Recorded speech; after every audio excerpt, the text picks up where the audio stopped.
YouTube is actively changing my life. And I don't mean that in a clickbaity kind of way. I mean that in a literal, it's paying my bills kind of way. This was supposed to be my 1,000 subscriber video, but things escalated a little quickly and we're now at 3,000. So this is going to be my 3,000 sub celebration video. Last May, I started this channel. I took a leap. I wanted to try something I'd never done before, what I always thought I probably should do, but never had the time for. And it was also an excuse for me to play more games.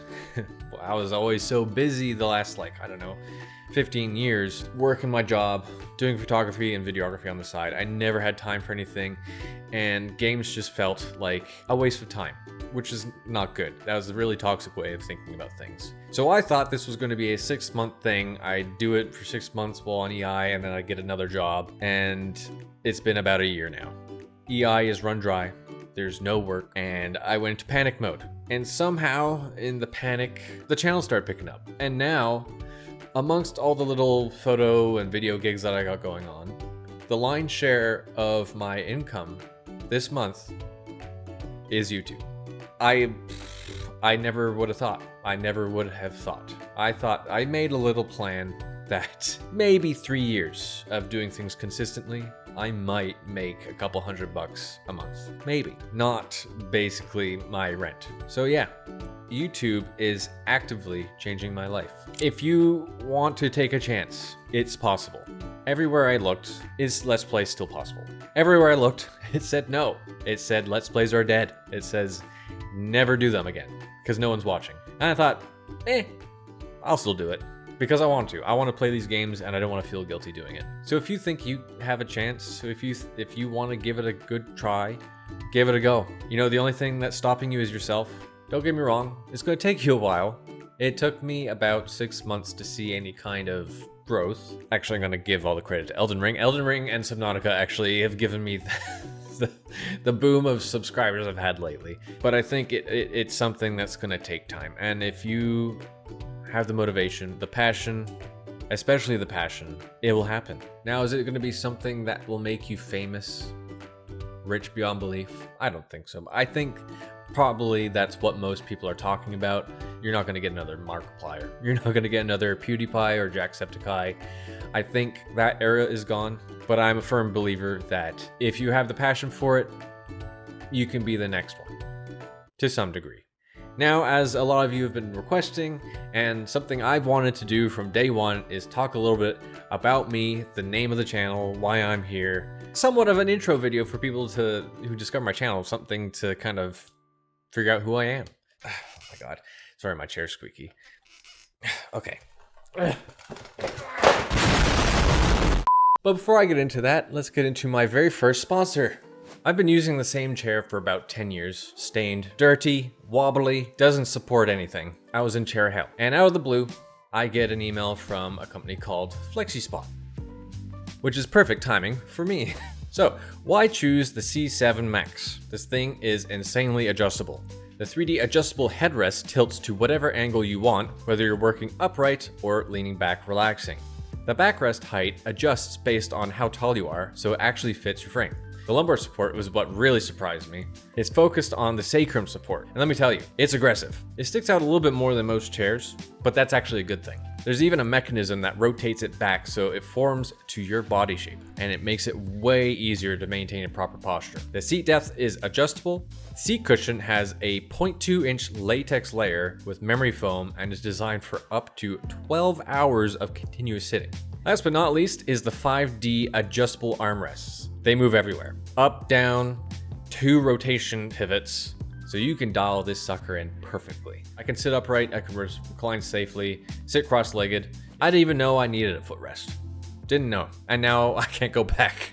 That thing is a game changer. When you want to lean back and relax, guess what? You can just pull out this little thing and you got a footrest. After 2 weeks, this is easily one of the most adjustable chairs I've ever had. Price-wise, it's definitely fair. If I had to change one thing, it would probably be the headrest. I personally never liked having headrests, but fortunately, there's only 2 little bolts back there and I can just whip that thing right off. After using this for 2 weeks, I'd be happy to purchase one of these for myself. Huge thanks for FlexiSpot for sponsoring this video and getting me out of chair hell.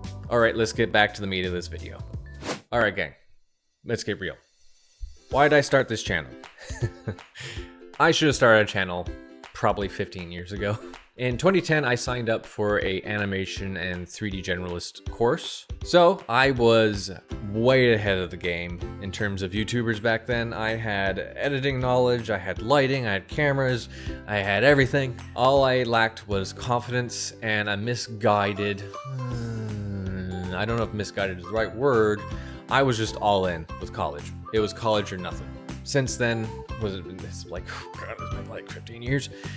Paying my dues, going through the highs and lows, learning, growing, maturing, making me who I am today. Why did I start now? Well, like I said at the beginning of the video, I was going on EI, and I didn't want that EI to be like every other time I've had a break between jobs. I wanted to do something, and I've been so painfully busy for the last 10 years. A full-time job, plus photography and videography, which basically was another full-time job. I was basically pulling 80-hour work weeks, probably more. I would do work, and then I'd just start doing other work. I had no life. I was just doing stuff non-stop. It was time to change that. It was time to make a change and do something different, do something for me. And I thought, why not try? And I think when I said I felt like games were a waste of my time during that period, I think that's what really kind of made me start. I thought, this is a very toxic thing to do. Games should be a way to escape and enjoy one's time and not feel like you've wasted your time. And that brings us to why my channel is called DZUS Productions. Why is Zeus spelt like DZUS? The short story is, I had no idea what my channel name was going to be. It was going to be my name. And everyone was saying, don't do it, you're going to get doxxed. And right up until I was about to start the channel, I was like, I don't care about being doxxed. And then literally it was 9 p.m. and I was going to make the channel live the next day. And I was like, oh my God, okay, I can't. I got to do something. I got to make a name and kind of separate myself from the channel, especially when it comes to branding. If I want to brand something, my name isn't brandable. You can't brand your own name. It just doesn't really work that way. So I set out and had a painful journey of figuring out what the channel name would be. I struggled with doing different versions of my name, playing with different things that happened in my life that might work as a channel name. I think Woods Boy was going to be one of the ones, but I think that name was taken or something. It was something that my family called me because I played outside a lot. And I was stumped. I had nothing. I was going to go to bed, thinking, okay, I'm going to delay making my channel. And then I thought, oh, you know what, why don't I try something to do with motorcycles? I've been riding motorcycles most of my life at this point. So I started looking at different parts of a motorcycle, something unique. And then I found something called a Zeus fastener, and therein is the name of my channel. I picked it literally because it sounds like Zeus, the god, and it's different enough while sounding the same as something else that it was kind of like a perfect storm. The only problem being I don't know how to brand that name. I don't know how to set up a banner or make a logo for Zeus. Nothing's come to me in the past 8 months since making the channel. I've been thinking about it off and on. No idea. But that is the origin of my channel name. It's literally a fastener on a motorcycle, and it sounds like a Greek god. Why have I started with the Souls games? And I think it's just Elden Ring was one of those games that stood out to me a lot, even though I was like, I don't want to play that. That sounds awful. I saw my roommate, the day it came out, I don't know if you know Oni Plays, but they were playing it and they were doing bad. And it didn't seem like it was a skill issue, it was just the game was that hard. And from then on, when I saw stuff about Elden Ring, it was all pain. It was just pain. And I was like, why would I want to spend my limited amount of time playing a game beating my head against a wall because I can't beat a boss or something? So I never picked it up. It was never that it didn't look interesting or anything. But yeah, that's one of the things that I wanted to do on the channel when I first started, and pretty much everyone said don't start with that game. Actually, Alien Isolation was going to be the first game I played. I'm glad I didn't. I needed some time to let the channel kind of grow a little bit before I started playing that one. It might be coming soon, just an FYI. Might be coming soon. Anyway, my friend told me to play Bloodborne instead. His girlfriend freaking loves that game, and I knew nothing about it. I saw her playing a couple times, and I was like, what is this game? And he goes, here, borrow it. And I was like, okay. And I started playing Bloodborne, and that's been the channel since. I played Bloodborne, and I went through the Dark Souls trilogy, and now we're finally in Elden Ring. As far as where the channel's going, it's not going to be Souls forever. I'm sorry if that's something you thought this channel was going to be. It is just my current arc. But also, let us not forget, when Elden Ring is done, that is not the end of Souls. You know, we got the Souls-likes, we got Sekiro, we got Lords of the Fallen, I think that's the name. Got Lies of P. There's like a lot of different games out there. We're not done.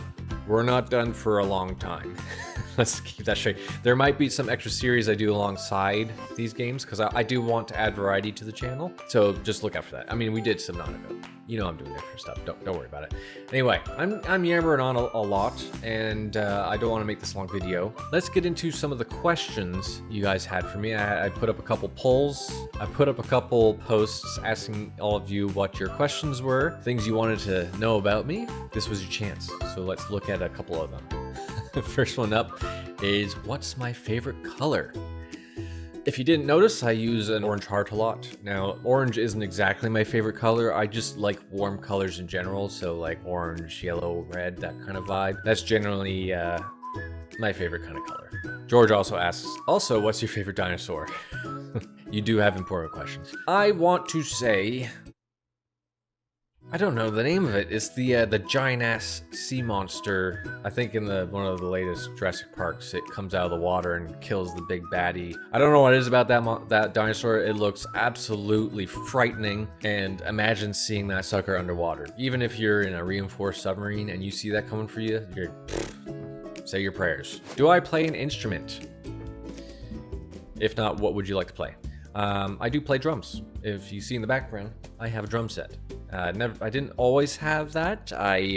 That's my midlife crisis purchase right there. That happened about a year before I went unemployed. In hindsight, I probably should have saved the money, but it is priceless in letting off steam. I don't even know. I don't even know the model. It's an electric. I don't want to piss off the roommate, so it's electric. It's like the TD27 or something. It looks like an acoustic set, but it's just electric.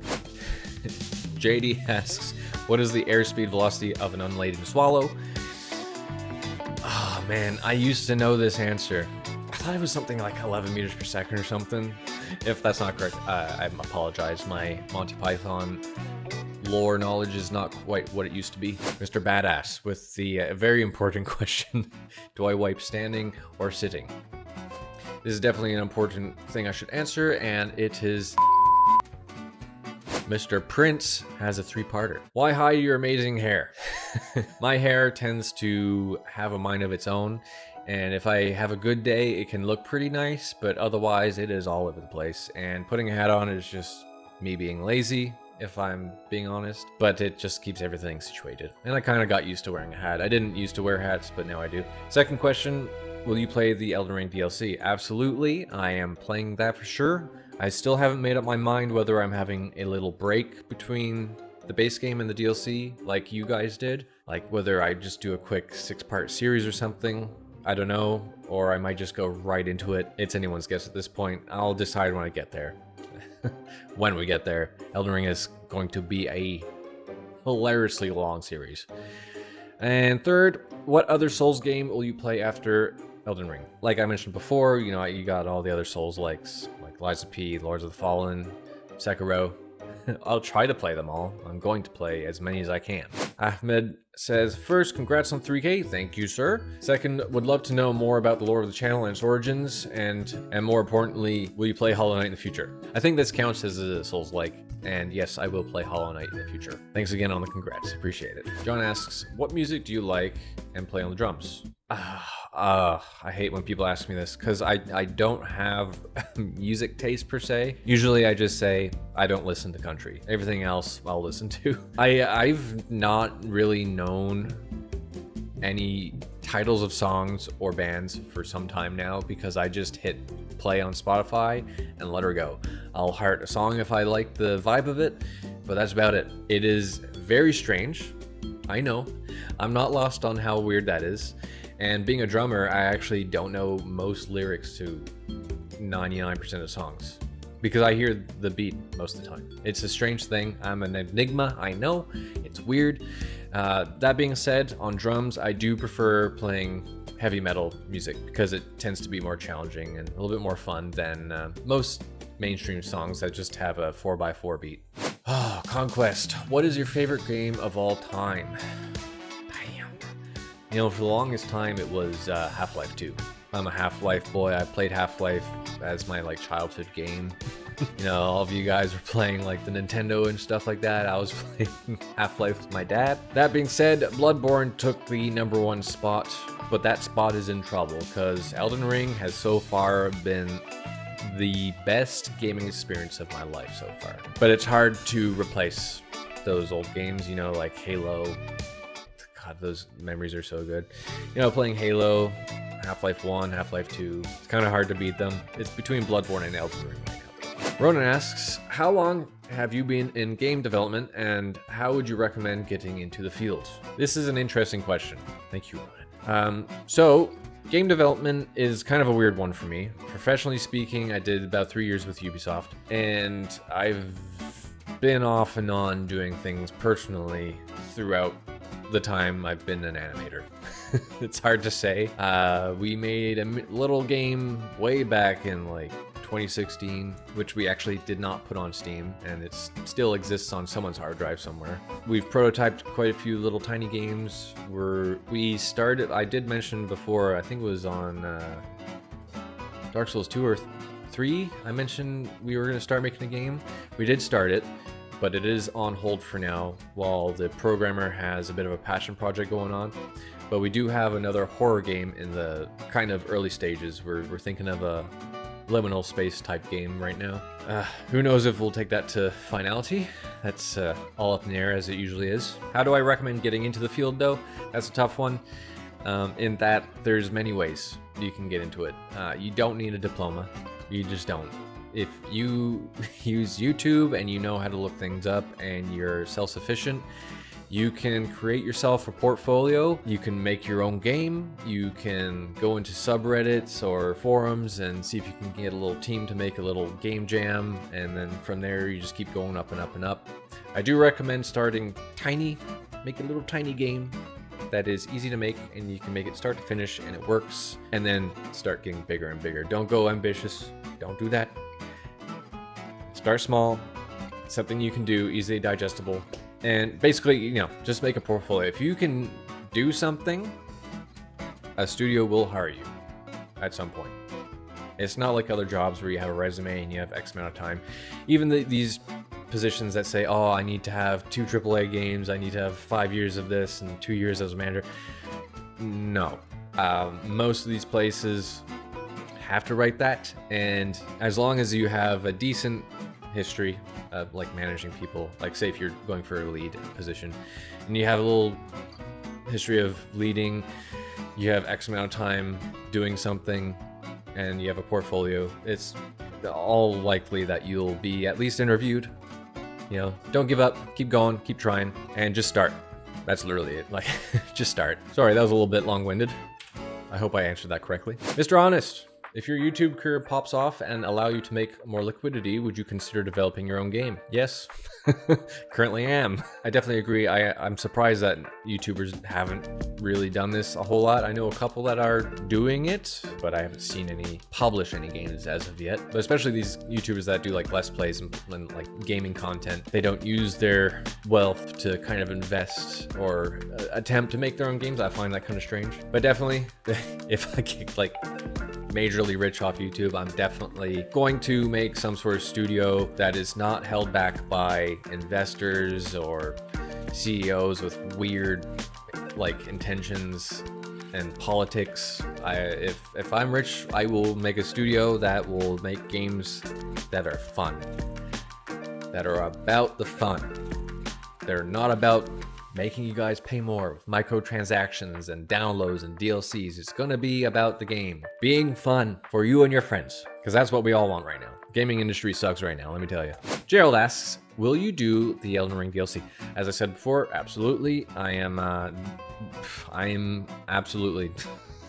Feel good story about the DLC actually is you guys donated specifically so that I could buy the DLC, because I'm, as you know, I'm currently financially stricken.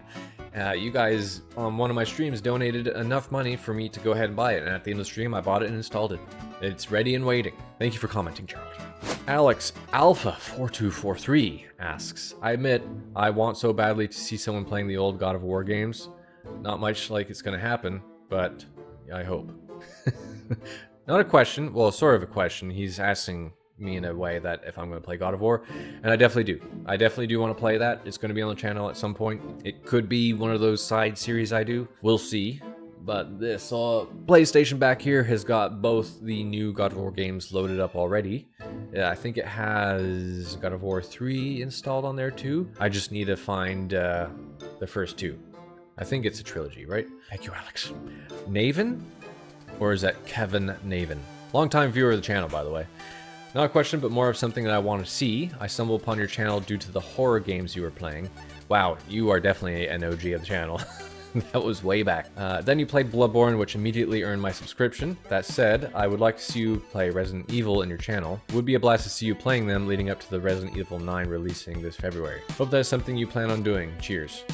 Unfortunately, Resident Evil 9 is about to release, and there's absolutely no way I'm playing through those in time for that. But it is definitely on the list of games I want to play.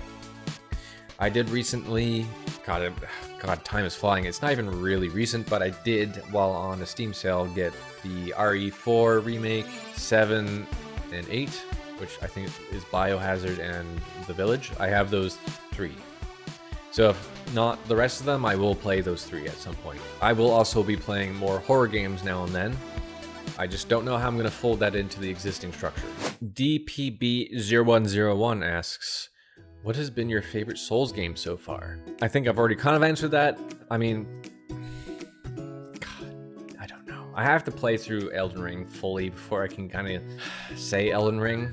But Elden Ring has definitely been mechanically the most fun. It's beautiful. I can't put it down. Bloodborne has been the best experience so far, though. That werewolf hunting vibe of that's what we were doing, and then it turns into this cosmic eldritch horror thing was such a cool reveal to me. As well as the gameplay.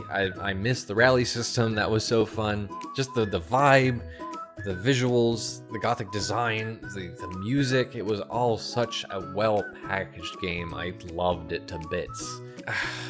You know, Elden Ring might topple it, but Elden Ring so far doesn't have that saturated, lived-in vibe like Bloodborne had.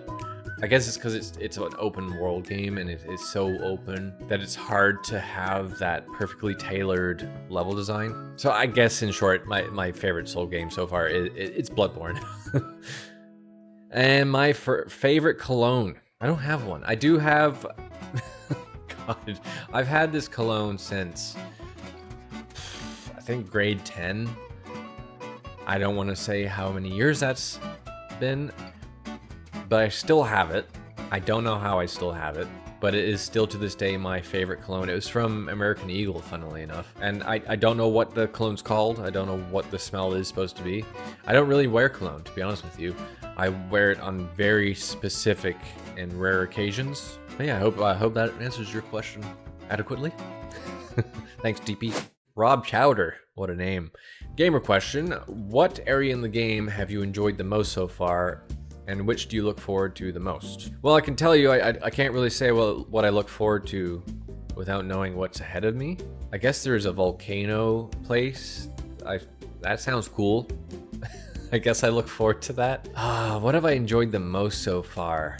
That's a hard one to answer because I haven't hit that many. But I did love Limgrave because it was so well balanced in easing you into the game, and it was very pretty, super pretty. A lot of gorgeous views of the Erd tree in the background and stuff like that. Actually, I'm gonna have to give it to Nokron, or the Shiofa River, or whatever you want to call it, with the crazy celestial backdrop in a giant cave that looked like a starscape. Beautiful, beautiful. I've not seen anything like that before in a game, and I think that one will stick with me for a while. Personal question, the sound effects you add to your character's actions are some of my favorite parts of the series. Is this something you will do for just video games, or do you apply to your everyday life as well? If so, could you give an example of an everyday application? Reaches for or to grab the remote. I absolutely use it in my everyday life. I use it for photo shoots, which is pretty funny when I do it with like a model or something for a fashion shoot. You know, you got this gorgeous model, and I'm like, do a strong woman power stance, and I do like a stance, and I go, "Fuh!" And I go, the sound effects is optional, and it always gets like a pretty funny reaction out of them. But I do use it in most things I do. You know, I'll fight with the dog, and I'll go fya fya fya or something, or with close friends, I'll do random sound effects for random things. I don't know why, I just do it. I don't know why I do it. I can't tell you why I do it, I just do it. It's just been something I always do. Anyway, moving on. And what I think is the last question from Marissa Moore. What game do you wish you could experience the first time again? And what about it makes it so compelling? Damn, this is a good question. Oh my god, there's so many. I can't say any of the Souls games because they're too new for me. Oh my god.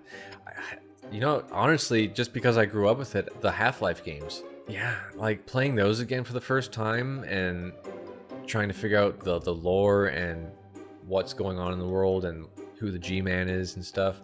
The lore of that game goes pretty damn deep. I encourage anyone to look into that. There's a couple people on YouTube that have done deep dives, and it goes deep. So I feel like it might be Half-Life. I find it, I know it is just a first-person shooter, but I just find it so... I used the expression before, like lived in. Like it's all very tailor-made. It feels, I can't say real, but you know, it's very immersive. It's a very compelling story, and it's really fun. And I don't know. I think I'm just biased. I think I'm just biased, to be honest with you. It's my childhood, and experiencing those games for the first time again would be a pleasure. I think that's it for the questions, guys. I did ask this way back when I hit 1,000 subs, and I think I caught your questions from back then, but I'm not entirely sure. I apologize if I missed a question. I don't want to get too smushy and gushy here, but I really do appreciate everyone that has joined me along for this ride, who has commented and liked and gone along with me on these journeys through these Souls games so far. You know, you comment your experiences with it, which I truly love. I'm starting to fall behind a little bit on replying to every comment, but I do try, and I at least do read all of them, and I do love seeing all the similar experiences, your reactions to what I'm doing, like calling me out on my BS when I'm struggling, where I clearly have options to not struggle and to help you guys, or if I miss something, you go, oi, get back there and do that thing, and stuff like that. It's been an absolute pleasure. It has been a little bit overwhelming at times, you know, going from, I don't know, it took like 4 months to reach 800 subs, and then all of a sudden I blew up to 1,500, and then I released Elden Ring, and it went skyrocketing up, and as of right now, we're at 3,015 subs. It's so strange to me. It is strange to me that 3,015 of you thought I was worthy enough to subscribe and watch. You guys are literally changing my life, and that's not exaggeration.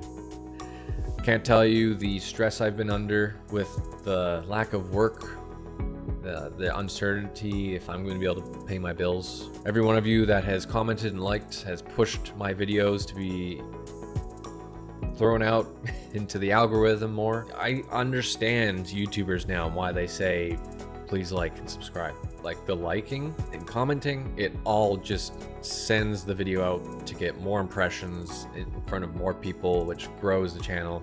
You know, subs are clearly not the be all end all, given the amount I'm earning through ad revenue is truly startling. And I don't know, I can't give you the words for how thankful I am. The shock that I'm able to pay bills with YouTube at 3,000 subs is jaw-dropping. You know, one day when I'm a little bit more stable, I think I'll do another video on how much I'm making. I do want to help anyone that wants to start a channel and kind of show them like what's possible out there. You know, obviously I can't depend on this. I'm still riding the wave from Elden Ring and Subnautica. I could see a dip in the revenue, could happen. I can't put all my eggs in the basket, but one day I might be able to do it. I don't want to make this video too long. I just wanted to say thanks from the bottom of my heart. I'll keep doing this for as long as I can. Apparently rare case that I get a job, I'll probably take it. I think at that point I'll probably hire an editor and then put out more content, if I'm being honest with you. I can drop photography and videography, use my free time to just make videos, and I'll use the job to make a nest egg. I don't know what I'm talking about. I'll keep doing this for as long as I can. This seems like a sad note to end on, but it is a disbelief happiness mix. And you guys know me, I don't know how to end videos. Thank you for watching. Thank you for approving the sponsor. And most of you probably saw I made that post asking if I should do this sponsor or not. Thank you for letting me do it. I now have a chair that doesn't suck. So I can continue doing videos without my back turning into a fused brick. Alright guys, here's to 3,000 subs, here's to what's to come, and I'll see you in the next video. Thanks a lot guys. Bye bye.